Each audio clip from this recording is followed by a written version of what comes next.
அரசியலுக்கு வந்ததுக்கு அப்புறமும் சரி, ஆட்சி அதிகாரத்துக்கு வந்ததுக்கு அப்புறமும் சரி, ஒன்னே ஒன்று சொல்ற, எழுதி வச்சுக்கோங்க. இதுக்கு முன்னாடி இருந்தவங்க மாதிரியோ இல்ல இப்ப இருக்கிறவங்க மாதிரியோ ஊழல் செய்யவே மாட்டான்.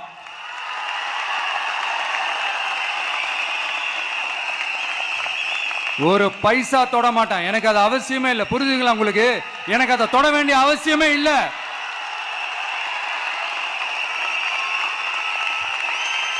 ஒரு துளி ஊழல் கரை கூட படியவே படியாது, படியவும் விட மாட்டான். நீங்க கேட்கலாம், இது என்ன சினிமாவா, இதன முதல்வன் படமா, ஒரே நாள் நம்ம இவர் எல்லாத்தையும் கிளீன் பண்ணிடுவாரான்னு நீங்க கேட்கலாம். ஓகே, பிராக்டிகலா அது பாசிபிள் இல்லதான். But it is a process, right? It is a process.